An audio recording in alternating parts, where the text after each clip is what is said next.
Did you wash your hands? With soap?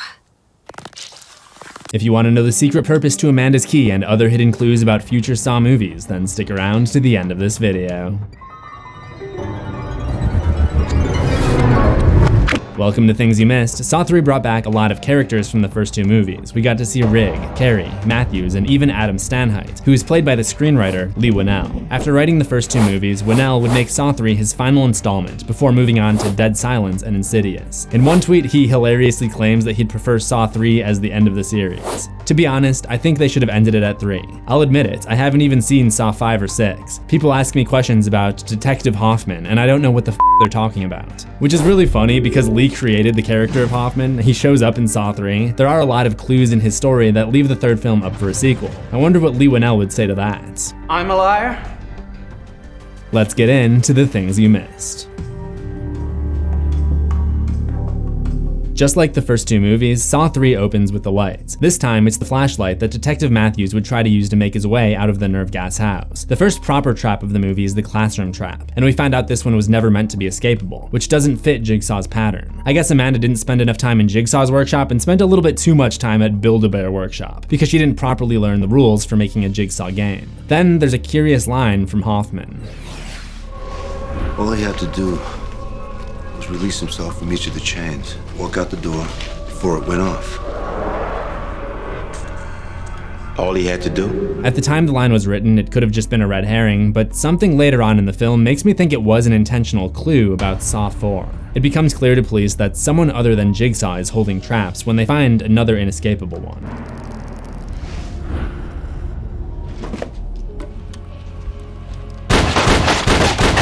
No, Carrie, that's not what I meant when I said stream sniping. Last week when I covered Saw 2, I mentioned how some of the traps draw inspiration from real-life torture devices in history. The angel trap seems to be a post-industrial revolution version of the blood eagle, a Viking execution ritual that severed the victim's ribs from their spines. The same thing happens to Detective Carrie after reaching into a beaker of acid to get the key. All you have to do is reach in and take it. Where have I heard that before?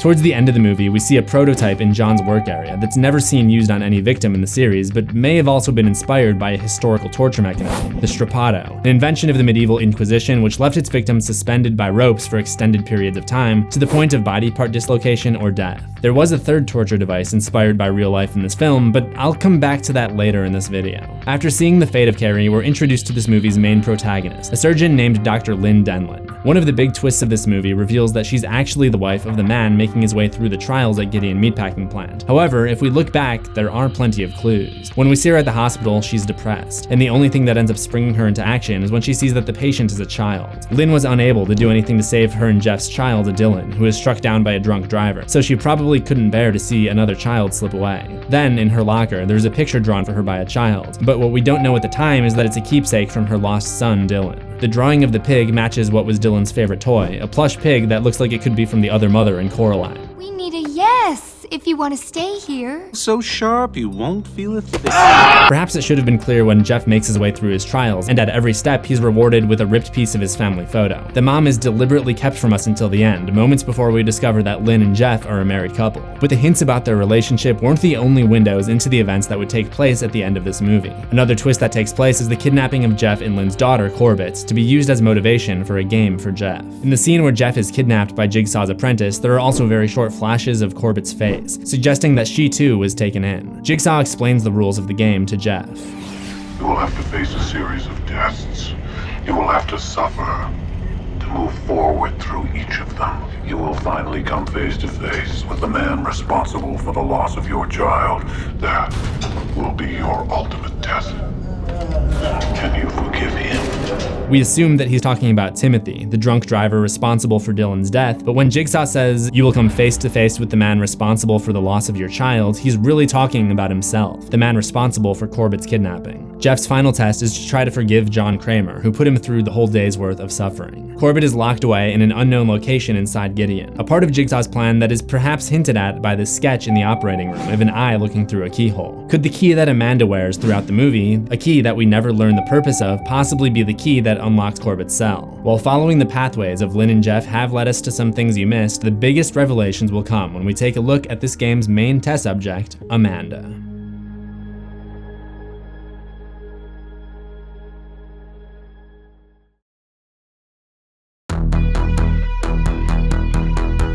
The true surprise of Saw 3 was the deception of Amanda's status as a facilitator of the game rather than a player. The final scene reveals that Jigsaw was really looking at her when he began the game, but the rules can apply to both Lynn and Amanda.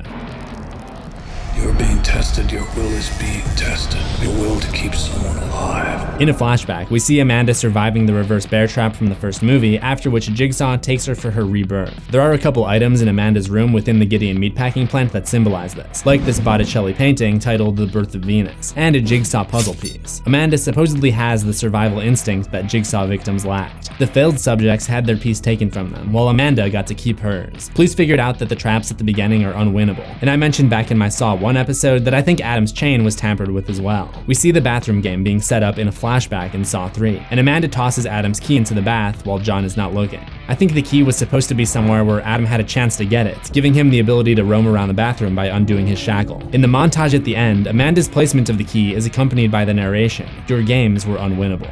Your games were unwinnable. There's also a point where John is speaking to Lynn Denlin about his moral values and sheds light on the reason that we would eventually find out for Amanda being tested once again.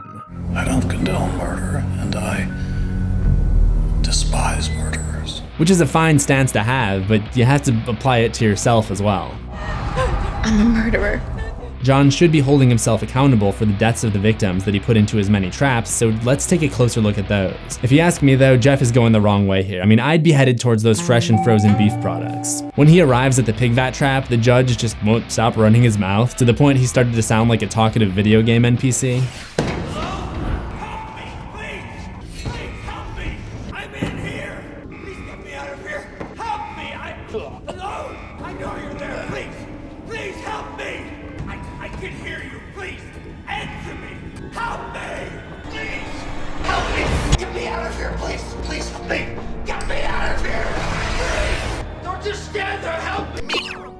Who was that?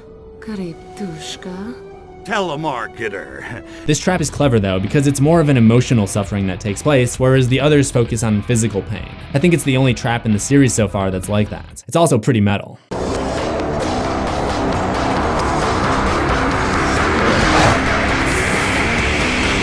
Drowning in the guts of a dead, rotted animal. I hate to say it, but Yeah, not to be contradictory, but it's very metal.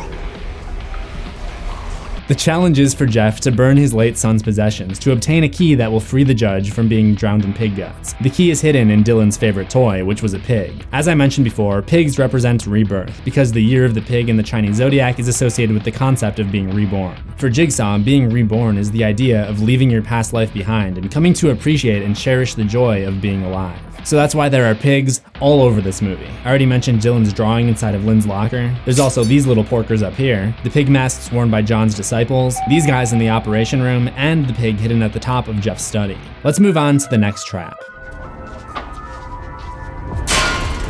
What was the point of that? This trap is another example of a trap that's based off of a real-world torture device from history, but this one you're probably familiar with. The cross has long been a religious symbol for some, but it gets its shape from the ancient punishment known as crucifixion. Looking at the rack makes me think of a more technologically advanced crucifix. I've talked a little bit about how John tries to make his following very cult-like, but he doesn't just draw influence from one religion. There are also what I believe to be Buddhist figures with him by his deathbed, and I've also heard that the spirals that he's incorporated into much of his work have connections to Buddhism as well. I think that the imagery connected to the cult of Jigsaw doesn't stop with religion though. He's also taken ideas from other cultures, like how we see the Chinese concept of yin and yang referenced right here, and he also has illustrations of the solar system, because there are certain cultures who put a lot of significance on the solar calendar. I see the Jigsaw cult as kind of a melting pot of different religions and cultures, with an emphasis on suffering to find enlightenment. Jigsaw wears robes resembling those of a monk in the scene where Amanda is reborn. The room is lit by candlelight, and the music that plays is titled Baptism in the official score.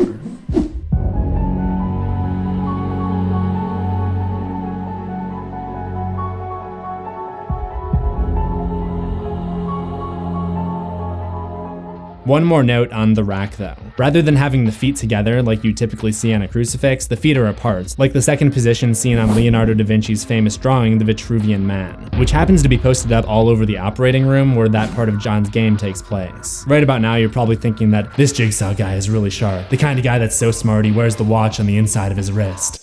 Only problem is, you might want to turn on your camera there, okay, Boomer? Unlike Saw 2, there's only one horror reference I caught in this one, and keep in mind, when you see this Annabelle doll, this was years before The Conjuring or Annabelle came out, so this is a reference to the actual real-life creepy doll that those movies are based on, if that. I have done episodes on all the Annabelle movies, but I've yet to cover the mainline Conjuring trilogy. Though that doesn't sound like a bad idea as a franchise to do after I cover Saw. Now that may or may not be a hint at what's coming next on this channel, but one person who definitely left hints at what would follow, despite saying it should have ended after Saw 3, was the screenwriter Leigh Whannell. The first hint was early on in the movie when John Kramer discusses his relationship with Dr. Gordon. I was his patient and he was mine. Interesting choice of words, but it also seems like the original plan for Jeff was to have him survive and play another game in Saw 4. As I discussed, the ending alludes to a game where he has to save his daughter. I am the person responsible for the loss of your child. I am the only person who knows where your daughter is. Jigsaw also gives a cryptic warning, telling Jeff that it would be dangerous to try to move his dying wife. Though you may not see any threat, there are threats all around you.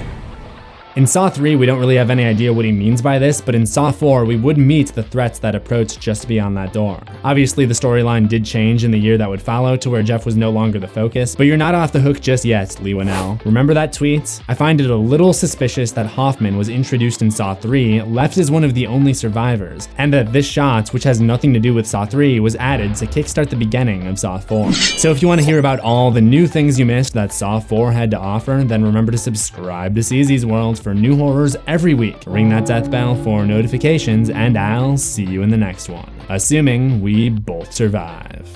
And wash your hands.